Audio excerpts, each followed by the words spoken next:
많은 분들이 아마 아직까지도 그 9.11 테러 사건이 일어났을 때 내가 무엇을 하고 있었는지, 어디에 있었는지를 기억하고 계실 것입니다.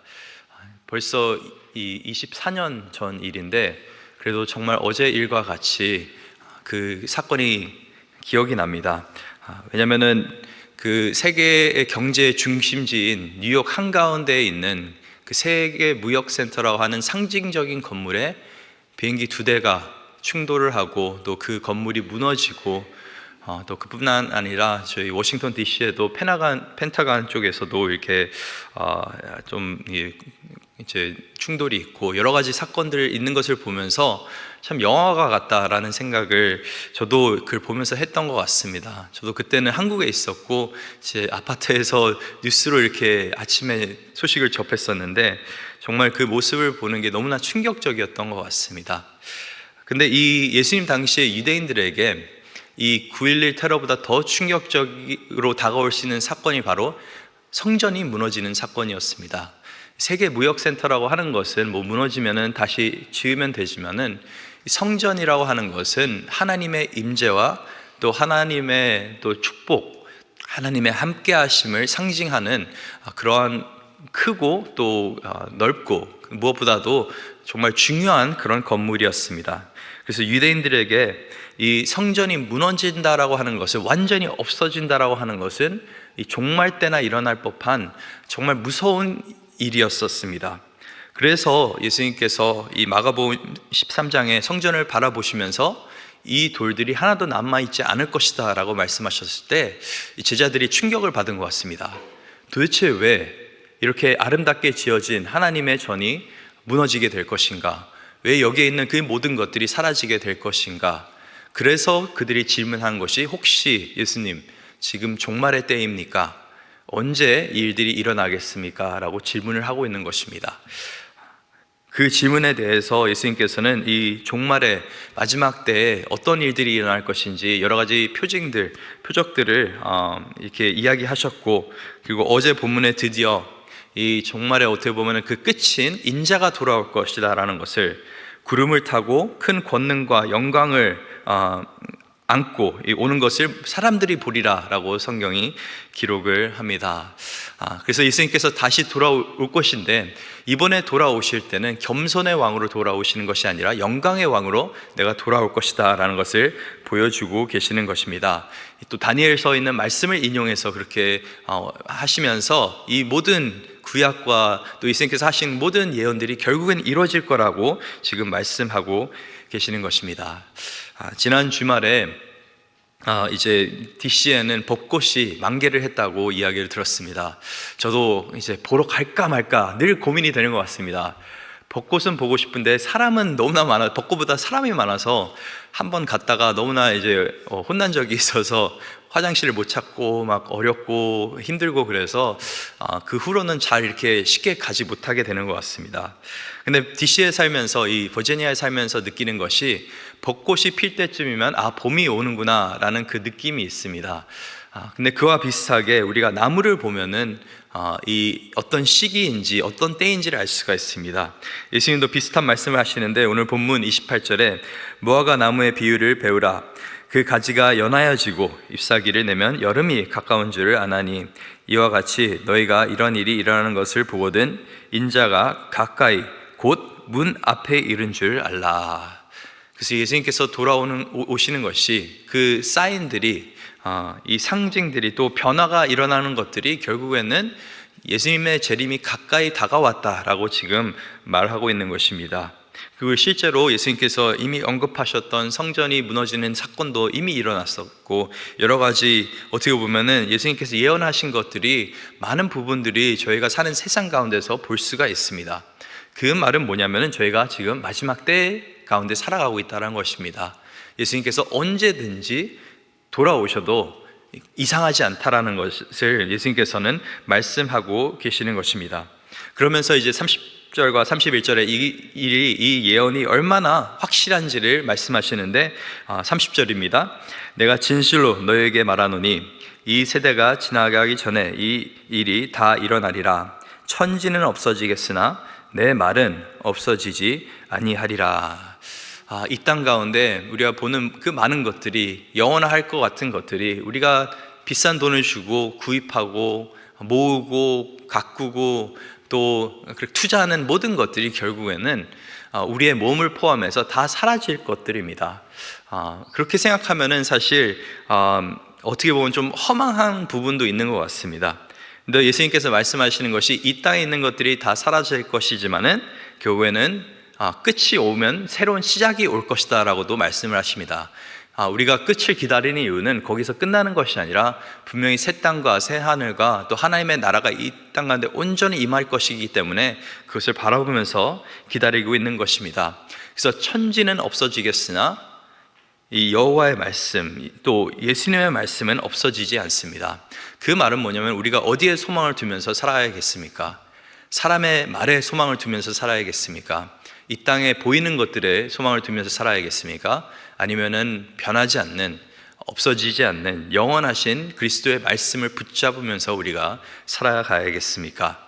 예수님께서 말씀하시는 것들이 결국에는 내가 다시 돌아올 것이고 나의 말을 붙잡으면서 살라고 그렇게 말씀하고 계시는 것입니다. 그러면서 참 재미있는 말씀을 한 가지 하시는데 32절입니다. 그러나 그날과 그때는 아무도 모르나니 하늘에 있는 천사들도 아들들도 모르고 아버지만 아시느니라. 제가 예전에도 한번 말씀드린 적이 있는데 제가 어렸을 때 이제 신당동과 가까운 곳에 한 적이 있었습니다. 그래서 잠깐 그쪽에 있으면서 처음으로 그 신당동 떡볶이라는 것을 먹어봤었는데 신당동 떡볶이는 굉장히 한국에서는 유명합니다. 즉석 떡볶이식으로 전골식으로 떡볶이를 만드는 건데 그 떡볶이 신당동에 가면은 떡볶이 촌이 있는데 그 촌에서 가장 유명한 집이 바로 이 마복님 할머니의 떡볶이 집입니다. 책 유명하죠. 근데 특히 유명한 그 이유가 예전에 광고에서 그 할머니가 광고를 찍으면서 이런 말씀을 하셨죠. 이 고추장 맛의 비밀은 아무도 몰라, 며느리도 몰라 라고 말씀하셨습니다. 그 말은 뭐냐면은 그 떡볶이촌에 수많은 떡볶이 장사를 하는 분들이 계시지만은 우리 집에 그 고추장 맛을 낼 수 있는 곳은 없다. 며느리도 모른다는 것은 나만 안다라고 하는 것이죠. 특히 한국에서는 이 좋은 레시피가 있으면은 또 딸에게 물려주기도 할 수 있지만은 보통은 며느리에게 이렇게 물려줍니다. 그래서 며느리가 어떻게 보면 그 가문의 그 상징적인 음식들을 계속적으로 할 수 있게끔 그렇게 비밀을 가르쳐 줍니다. 근데 그 정도로 사실은 이 고추장 맛의 비밀이 있다라고 그렇게 광고를 한 것이었죠. 근데 요즘에 가보면은 이제 마봉님 할머니께서 돌아가셔서 어떻게 적혀 있냐면 간판에 며느리는 이제 압니다 라고 그렇게 적혀 있습니다. 네, 그래서 그 비밀이 이제 전달됐나 봅니다. 근데 예수님께서 왜 어떻게 보면 이 36절에 이런 특이한 말씀을 하고 계시는 것일까요? 그 모든 것을 알고 계시는 성자 예수님께서 영원 전부터 아버지 하나님과 같이 있었던 예수님께서 왜 도대체 나는 그 때와 그 시기를 모른다라고 말씀하셨을까요? 어떤 사람들은 이 구절을 예로 들면서 결국에 예수님은 이 하나님 아버지와는 레벨이 좀 다르다라고 그렇게 주장을 합니다. 그래서 삼위일체 하나님이 동등한 위치에서 동등한 권위를 가지고 이렇게 있는 것이 아니라 아버지 하나님이 위에 있고 그 다음에 왜냐하면 아버지 하나님 모든 것을 알고 있고 예수님은 많은 것을 알지만은 모르는 것도 있다. 이 구절을 들면서 그렇게 주장하는 사람들도 있습니다. 근데 예수님께서 이렇게 말씀하시는 그 이유는 본인이 정말 지식적으로 몰라서가 아니죠. 예수님께서는 철저하게 이 땅에 오셨을 때 자신의 신성을 내려놓으셨습니다. 그래서 이 누가복음 2장에 보면은 이제 어린 예수님께서 지혜와 그 총명이 자라났다고도 설명이 되어 있고 또 실제적으로 예수님께서는 본인이 모든 것을 알 수도 있지만은 기도하는 가운데 또 하나님 아버지를 의지하는 가운데 자신의 뜻이 아닌 아버지의 뜻을 이뤄 나가면서 그렇게 공생의 사역 또 결국엔 십자가까지 가셨습니다. 예수님께서는 모든 걸 알고 계시죠. 그런데 철저하게 아버지에게 순종하기 위해서 그 정말 내가 몰라도 괜찮은 그 부분까지도 신뢰하면서 나가고 계시는 것입니다. 근데 이 본문의 이 구절의 요지는 바로 이것입니다. 천사들도 모르는 것을 이 예수님, 아들 되신 예수님도 모르는 것을 너희가 알려고 하지 말라. 그게 핵심인 것입니다. 이 땅 가운데 많은 사람들이 예수님께서 언제 돌아오실 것이다, 또 재림이 언제 일어날 것이고 또 종말이 언제 일어날 것이고 그 때에 대해서 많이 논쟁을 하고 또 여러 가지 의견들을 내는데, 성경이 하나님께서 너희가 모를 거라고 하는 것을 우리가 굳이 알 필요가 있을까요? 어떻게 보면은 특히 한국 사람 마음 안에 그런 마음이 있습니다. 남들이 모르는 것을 내가 아는 것, 그게 너무 재밌습니다. 그래서 자꾸만 나한테만 말해봐, 내가 아무한테도 말 안 할게 하면서 그 비밀을 간직하려고 합니다. 어떻게 보면 그래서 한국에서 이단이 가장 많이 나오는지도 모르겠습니다. 남들이 모르는 건 내가 갖고 있다. 어떻게 보면 성경 안에서는 그거는 자만이고 교만인 것입니다. 예수님께서도 나는 천사들도 그렇게 이 하나님의 보좌 앞에서 일을 하면서 하나님을 섬기고 있는데, 심지어는 그 영원 전부터 계셨던 예수 그리스도, 그 성자 예수님께서도 이것을 모른다고 하는데, 한낱 인간이 이것을 안다고 한다면 문제가 있는 것입니다. 그래서 이단들의 그 특징이 그 때와 어떤 시기를 늘 이렇게 논하는데, 거기에 휘말리지 않고 우리가 하나님의 말씀, 영원하신 말씀을 붙잡으면서 살 수 있기를 간절히 소망합니다. 어떤 이단들은 그렇게 얘기한다고 합니다. 때와 시기는 모르나 날짜와 달은 안다. 그래서 막 말을 바꾸면서 어떻게든 이걸 껴맞추려 하는데 거기에 휘둘리지 말고, 근데 오늘 본문이 말하고 있는 것은 그 때와 시기보다 중요한 것이, 그것은 알 수 없지만은 너희가 그 때와 시기가 임할 때까지 어떻게 살아가야 되는지는 when은 모르지만은 how는 알고 있다. 너희가 어떻게 살아가야 되는지가 사실 오늘 본문의 이 중점입니다. 3번이나 오늘 본문에서 예수님께서는 명령하십니다. Stay awake, 깨어 있으라. 오늘 본문 33절에 주의하라, 깨어 있으라. 그때가 언제인지 알지 못함이라. 35절에 그러므로 깨어 있으라. 집 주인이 언제 올지는, 또 37절에 깨어 있으라. 내가 너희에게 하는 이 말은 모든 사람에게 하는 말이니라 하시니라. 3번이라 stay awake, 깨어 있으라 라고 그렇게 말씀하고 계십니다. 이 음주 운전보다 위험한 것이 졸음 운전이라고 합니다. 막 졸릴 때는 운전하다가도 갑자기 정신이 딴 데를 막 가게 되는 경우도 있고, 눈앞에 막 분명히 뭘 보고 있었는데 갑자기 다른 장면이 보이고, 그래서 졸릴 때는 운전하지 말라고 많은 사람들이 그렇게 권면을 하죠. 왜냐하면 도로를 살피는 그 관찰 능력도 떨어지게 되는 것이고, 또 위험한 상황이 닥쳤을 때 대처할 수 있는 그 능력, 반사신경도 이렇게 둔감해지게 됩니다. 그래서 졸면서 운전한다는 것이 굉장히 위험한 것인데, 그래서 우리가 어떻게든 졸릴 때는 뭐 음료수도 마시고 뭐 사탕도 먹고 또 다리도 꼬집어 가면서 뺨도 때려가면서 어떻게 보면 깨어 있으려고 노력하는데, 근데 이 육체적인 졸음보다도 위험한 것이 영적인 졸음인 것 같습니다. 우리가 세상을 살아가는데 여러 가지 일들을 하는데 그 가운데서 영적으로 우리가 자꾸 존다라는 것입니다. 우리의 영적인 그 감각들이 무뎌지고, 또 우리가 영적으로 반응할 수 있는 것들이 둔감해지고, 정말 이 세상이 나의 삶이 영적인 싸움인데 그 영적인 것은 보지 못하고 그냥 육체적인 것들만 바라보면서 사는 것이 우리의 연약한 모습인 것 같습니다. 그래서 삶 가운데서 마귀의 공격을, 사탄의 이 계략을 보기보다는 그냥 내 힘든 상황들, 내 어려운 상황들만 바라보면서 살아갈 때가 굉장히 많이 있습니다. 근데 이 상황 가운데 영적으로 졸기 원하는 우리의 삶 가운데 예수님께서 분명히 오늘도 말씀하고 계십니다. Stay awake, 깨어 있으라. 계속적으로 깨어 있으라 라는 명령입니다. 이 영어 성경을 보면 Stay awake이라고도 표현되어 있으면 Keep awake, 그냥 잠깐만 깨어 있는 것이 아니라 계속적으로 너희가 영적으로 깨어 있어라 라고 그렇게 말씀하고 계시는 것입니다. 그러면서 34절에 비유를 한 가지 드시는데, 가령 사람이 집을 떠나 타국으로 갈 때 그 종들에게 권한을 주어 각각 사물을 맡기며 문지기에게 깨어 있으라 명함과 같으니, 그러므로 깨어 있으라. 집주인이 언제 오는지, 혹이 저물 때인지 밤중일인지 닭 울 때인지 새벽일인지 너희가 알지 못함이라. 그가 호련히 와서 너희가 자는 것을 보지 않도록 하라. 어떻게 하면 우리가 영적으로 깨어 있으면서 살 수가 있을까요? 그 질문의 답은 오늘 본문 34절에 있습니다.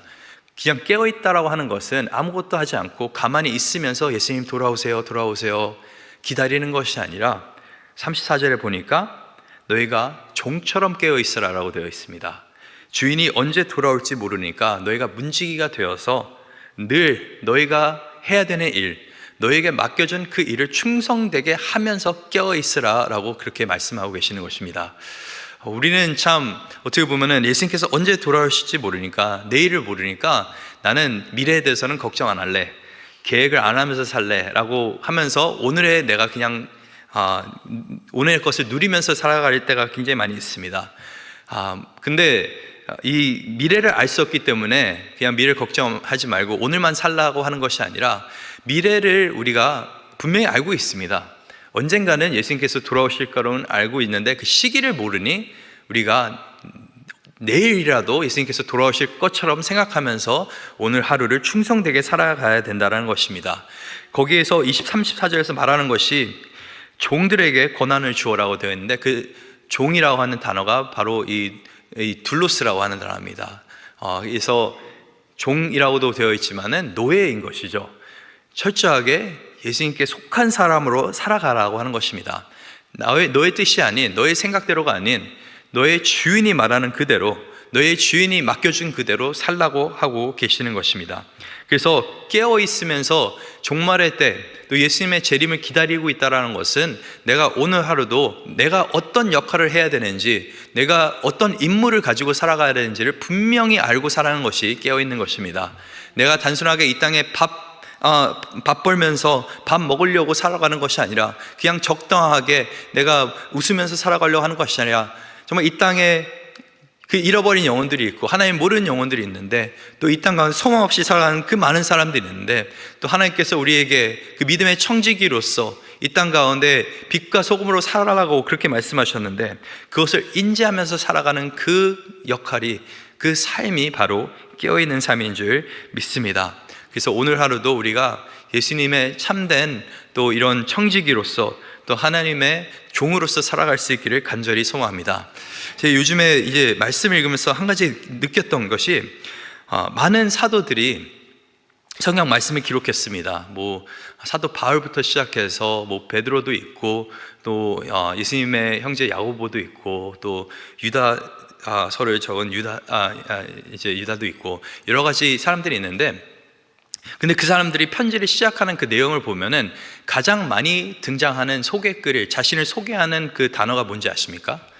바로 종입니다. 그리스도의 종된 나 사도 바울은, 아니면은 이 베드로도 자신이 자기의 베드로 후서 시작하면서 자신이 그리스도의 종이라고 이렇게 표현을 하죠. 그리고 야고보도 그렇게 자기 편지를 시작합니다. 유다서도 그렇게 시작이 됩니다. 이 많은, 이 놀라운 사도들, 어떻게 정말 어려움 속에서, 환난 속에서 믿음이 흔들리지 않고 하나님의 일을 할 수 있었습니까? 그들은 자신이 누구를 섬기는지를 분명히 알고 있었습니다. 자신이 단순하게 가이사를 섬기는 것도 아니고, 또 세상 사람들을 섬기는 것도 아니고, 자신은 철저하게 예수 그리스도를 섬긴다는 것을 알고 있었습니다.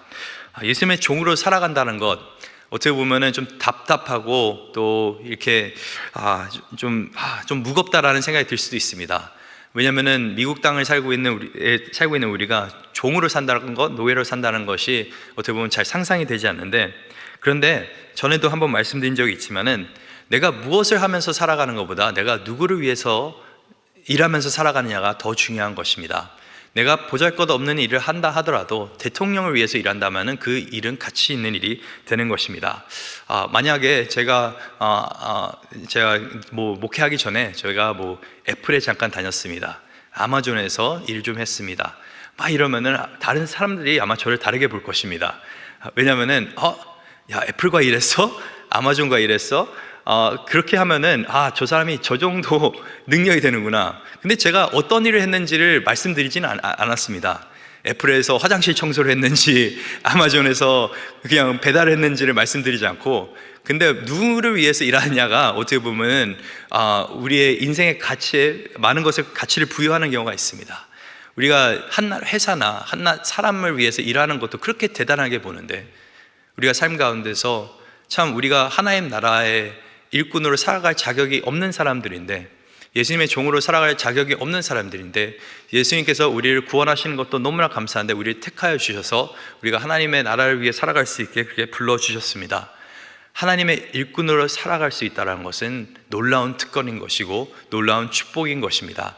그렇기 때문에 오늘 하루도 내가 누구를 위해 일하는지를 기억하시면서 또 늘 깨어 있으면서 살아갈 수 있는 저와 여러분 될 수 있기를 간절히 소망합니다.